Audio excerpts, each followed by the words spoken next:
दोस्तों, दज्जाल इस वक्त इस दुनिया पर मौजूद है। दज्जाल अभी आया नहीं है और किसी को पता नहीं है कि दज्जाल इस वक्त कहाँ है और आखिर में जमीन के किस हिस्से से निकलेगा। लेकिन पूरी इस दुनिया पर एक ऐसा सहाबी गुजरा है जिन्होंने दज्जाल को देखा भी है, इससे मुलाकात भी की है और इससे बातचीत भी की है। दोस्तों, वीडियो को जरा गौर से सुनिएगा। एक मर्तबा हमारे नबी सल्लल्लाहु अलैहि वसल्लम ने अचानक अपने सहाबा को जमा फरमाया और खतबा देने के लिए मेंबर पर तशरीफ फरमा हो गए और नबी करीम सल्लल्लाहु अलैहि वसल्लम ने फरमाया कि अमीमदारी ने मुझे बताया कि वो 30 अफराद थे और किश्ती में वो सफ़र कर रहे थे कि तूफान आ गया और वो भटक गए।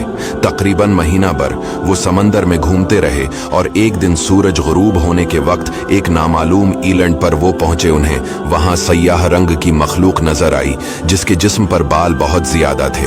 उन्होंने उससे पूछा कि तुम कौन हो? उसने कहा, मैं जासूस हूं, और कहा कि हमें अपने बारे में कुछ बताओ। उसने कहा कि ना मैं तुम्हें कुछ बताऊंगा न तुमसे कुछ सुनूंगा। तुम उस बदखाने में जाओ, वहां एक शख्स तुम्हारा बड़ी बेचैनी से तुम्हारा वेट कर रहा है, वही तुम्हें कुछ सुनाएगा भी और बताएगा भी। फिर वो सब अंदर चले गए। वहां एक शख्स सख्ती से जंजीरों में झगड़ा हुआ था।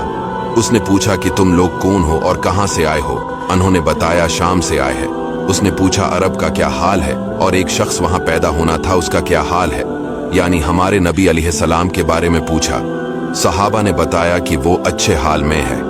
पहले तो उनकी मुखालफत हुई, लेकिन अब वो तमाम अरब पर वो गालिब हो गए हैं। ये सुनकर उस शख्स ने 3 चीखें मारी और बोला कि मैं दज्जाल हूँ और कहता है अनकरीब में आज़ाद हो जाऊंगा और ज़मीन का चप्पा चप्पा में गुम होगा और इसका कोई हिस्सा नहीं छोड़ोगा सिवाय मदीना के, क्योंकि मुझे में वहाँ जाने की ताकत ना होगी। और एक रिवायत की रोशनी में ये बात भी कही जाती है कि दज्जाल को हज़रत सुलेमान अलैहिस्सलाम ने कैद किया था। दज्जाल का फितना तारीख में एक बहुत बड़ा खतरनाक फितना है। दज्जाल का जो हलिया बताया गया है वो ये है कि दज्जाल एक जवान मर्द होगा, लंबा कद होगा, एक आंख से काना होगा और एक आंख खून आलूद हो गए। दज्जाल की पेशानी चौड़ी होगी और उसकी पेशानी पर लिखा होगा काफिर, जिसको हर मुसलमान पढ़ेगा और काफिर को नजर ना आएगा। दज्जाल के निकलने से पहले दुनिया बहुत बुरी हालत में होगी। इसके निकलने से पहले 3 साल पहले इस दुनिया में खशक साली फैली होगी। दीन के मामले में लोगों में कमजोरी पैदा हो चुकी होगी। तब दज्जाल ईस्ट साइड से अस्बहान या खुरासान शहर से निकलेगा और जमीन पर 40 दिन रहेगा, जिनमें से एक दिन 1 साल के बराबर होगा, दूसरा दिन महीने भर के बराबर होगा और तीसरे दिन हफ्ता के बराबर होगा।